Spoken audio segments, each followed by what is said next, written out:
follow on before we hand you off baseball to close out would be, you've already said you like marketing.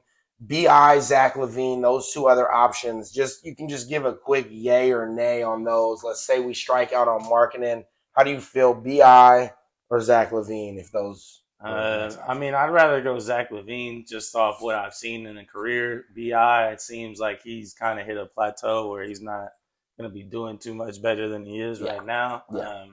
I don't even I hate to say something like I don't know about his drive, but 100%. I don't know if he's even really tripping off doing anything. He's got $100 million, so he's pretty okay with scoring about 17 and 3 rebounds and 4 assists or 2 assists. And minimal defense. Being a guy. And minimal defense. At least Zach has shown he can be a 20-point scorer consistently, just despite his injury troubles. That's really been the only thing holding him back. So out of those guys, I would say Zach Lavine. It was interesting to see DeMar DeRozan go to the Kings. I think that makes it so that we kind of got to step up. We got to make a move because that just makes even our conference, the Pacific Conference, just makes it even tougher. That's a team we just played in the play-in and lost. 100%. And they just added somebody 100%. Who's a lot better with Malik Monk and Keegan Murray and those guys. And then on the flip side, you got Paul George with the 76ers now.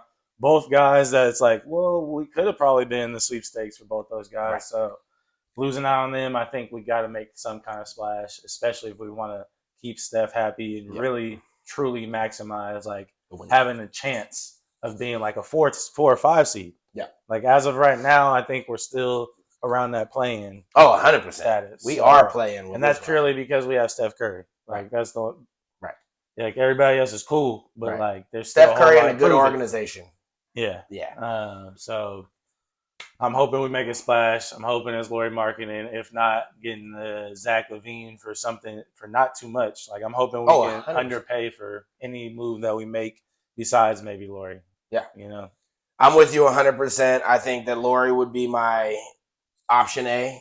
And then I think Zach Lavine, because we would get him at a discount and they would have to throw us a draft asset. They would give us a first rounder attached to Zach Lavine to take him on. Mm-hmm. I truly believe that people are starting to get too far down this Black Road narrative for Zach Lavine. I now there was a point where I understood the talk and it's okay, it's not a great contract. I get all that. Mm-hmm. But I now think we're starting to get too far down this rabbit hole of what are we even talking about? This is a guy, if you actually look at his career numbers, averaging 25 a game.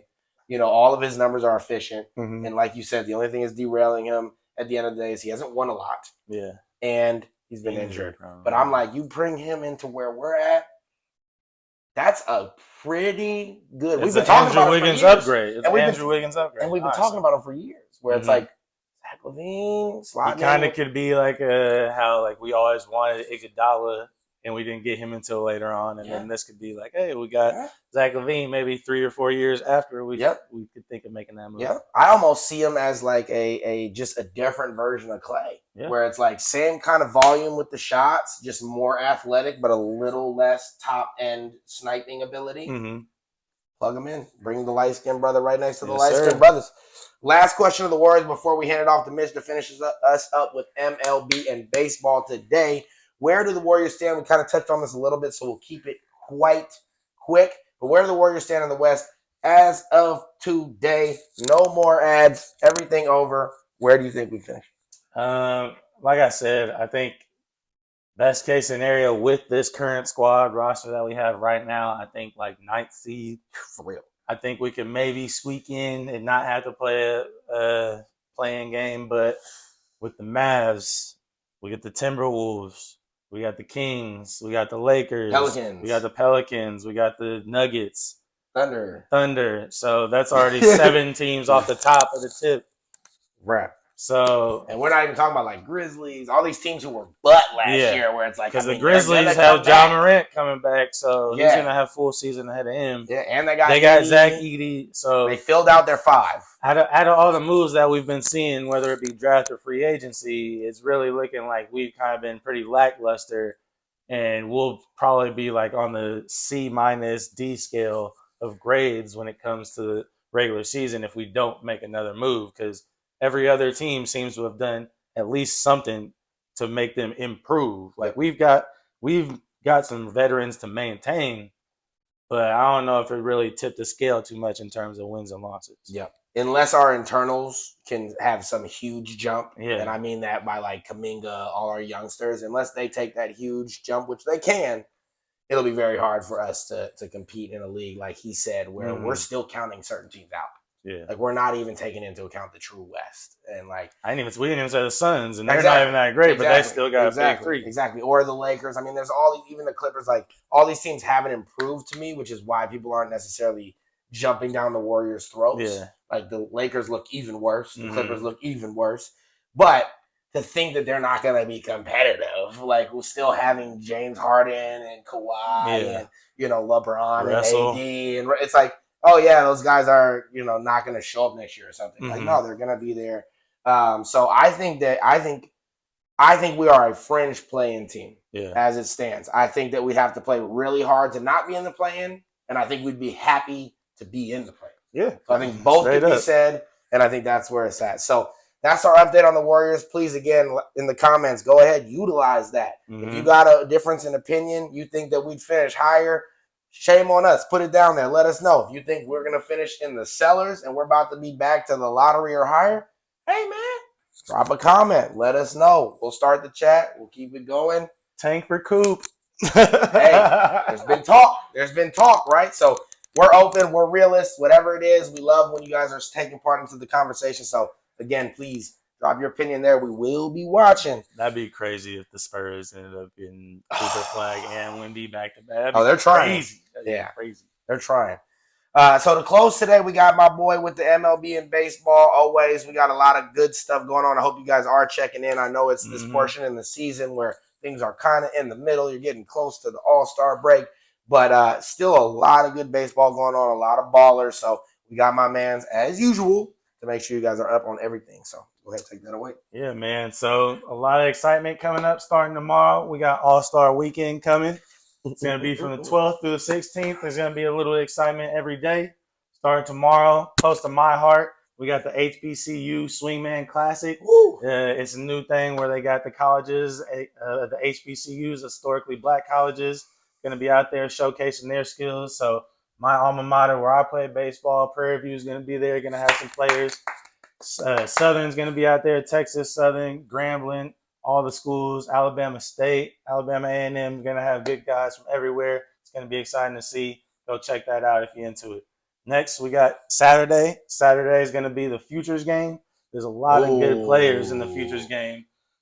Just to name a few, just to rattle off some of the teams, we got Harry Ford and Kyle Teal, top catchers. Kyle Teal out of Virginia, been sticking out there, AA player. He's going to be solid out there. He's going to be exciting to see. We got Colson Montgomery, Marcelo Meyer for the Boston Red Sox. Big guy. He's going to be solid. Brooks Lee. He's already made it up to the top league and for the Minnesota Twins. So he's still going to be able to play there, but he's also a baller, top prospect. And then Xavier Isaac, another big infielder. He's been clutch all season, so it's going to be exciting to see him. Then we got some exciting names like Spencer Jones, big 6'7" boy for the New York Yankees. He could be coming up soon. And then Max Clark. He was like the third pick in the draft for the Detroit Tigers out of high school. He's been a big name. He's been one of those TikTok guys, Instagram guys. You see him all over. Very into the social media as well as being a baller out there. And then some good pitchers. You got Chase Dolander, Tink Hintz for the St. Louis Cardinals. He could even be up this season potentially. He's raw. Rhett Lauder and Noble Meyer for the Miami Marlins.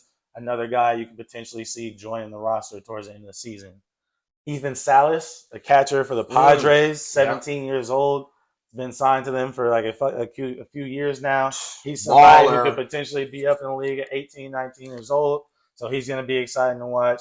As well as Tamar Johnson, another guy for the Pirates who also have number one prospect and number one guy out there, Paul Skeens.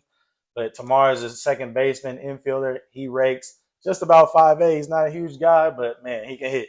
Altuve. And then Dylan Cruz, the number one pick last season from LSU, Paul Skeens' guy, or he was the number 2 pick, I believe. Teammate. Teammate to Paul Skeens. He's going to be a big star along with a guy named James Wood. who just got called up for the Nationals. Nah, he's They can be a bomb. dynamic duo for them. And then last but not least, want to give a shout out Drew Jones, Andrew Jones' son. Oh, He's going to be in the Futures game as well. So that's lit. you got a lot of exciting names. That's a game you should definitely watch. It's the Futures game going to be on Saturday. Check that out for the next couple of stars.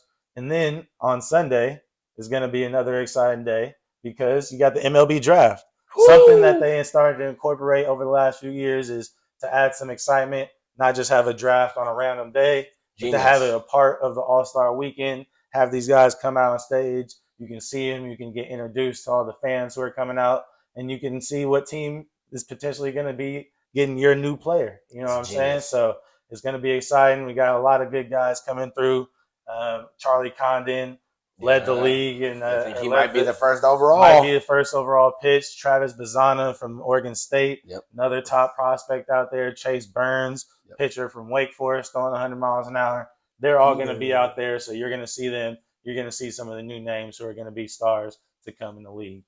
And then Monday, it's time for that home run derby, baby. The one we all know and wait on. So we got a lot of good guys. We got Gunnar Henderson is going to be participating. He's got 27 home runs this season.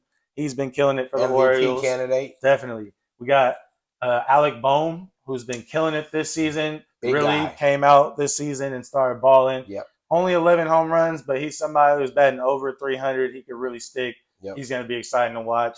We got another superstar, young guy, Bobby Witt Jr. He's got 15 bombs, but he's been playing like a maniac Out of his mind. all MVP season. candidate. Top player in the league. It's going to be exciting to see him out there. Jose Ramirez, everybody's favorite third baseman. Man. Always out there sticking 23 home runs. Mr. Consistent. He's coming back. He's going to be out there trying to get that dub. And then somebody who kind of got gypped from being an all-star starter, Marcell Ozuna. He's got 23 home runs this season. He's going to be participating. He said he wants some TV time since they got him benched. So it's going to be exciting to see him. And then last but not least, we got two-time winner Pete Alonso. He's got 18 home runs this season, but he's somebody, when he gets into a home run derby, could hit 15 in a row. Honestly. Insane. So it's going to be exciting. A lot of polar bear. A lot of big 400-foot bombs about to be coming.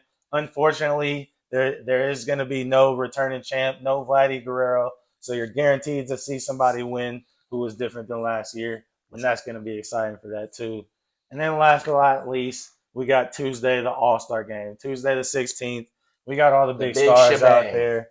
We know them all. And the big question is, after tonight having pitched into the seventh inning with a no-hitter and 11 Ks, will Paul Skeens, the absolute superstar, be the one to start the game to get all the eyes on the All-Star game? I think they should do it. They should. We got guys all over it. They're saying, hey, let this guy throw. He's throwing 100 miles an hour, throwing an 85-mile-an-hour slider that looks just like the fastball coming out of the hand. Let's bring some excitement to the game. It's awesome to see a number one pick, especially just coming from last year, seeing a young guy be out there. Very rare. Very rare. So let's keep it exciting. Let's keep getting these young guys out here. There's going to be guys like C.J. Abrams out there, Ellie De La Cruz, Bobby Witt's going to be out there. A lot of young, talented players. It's going to be exciting to watch, you know. So I think everybody tune in Tuesday the 16th for this All-Star game. See all the best players that are out there. Get interested into it because it's going to be a fun time. Home runs all day, good pitching, good playing, good defense, and lots of good food. So that's the MLB roundup for today. Hope you guys can tune in and watch Friday through Tuesday. Absolutely, absolutely. And please, again, drop who you think is going to win that home run challenge. We want to know. We want to hear your opinions. Mitch is the professional, but you guys can have your opinion as well. Any surprises before we end this in terms of all-star game starters? Was there anybody you looked at from American International League, one player from each team that you're like, wow, he made it. That's tight. I think I'll just to give a few shout-outs just because these are the players that I think that also just deserve it because they're also from our home teams. Give a shout-out to Mason Miller, great reliever, probably one of the top relievers in the league, potentially going to be a trade target for a lot of contending teams, but a guy who averages throwing 101 miles an hour. So he's a beast. Shout-outs to him to be our solo guy out there. Absolutely. And then for the Giants, Logan Webb, great pitcher, starting pitcher, number one ace out there. And then a great surprise in Helio Ramos, man. Yep. He really has been showing out. Yep. Been an exciting player to watch, offense and defense. So shouts out to all three of them. They're the people I really want to highlight who it's like, hey, we might not have known they was going to be out there. At all. They're going to be top guys for both of our teams, so we're excited to see them out there, man. Absolutely. So make sure you guys tune in, like we said, and we will have another wonderful show for you guys coming next week. Until then, watch our content, check our shorts, like and subscribe, and we will see you guys soon. Peace.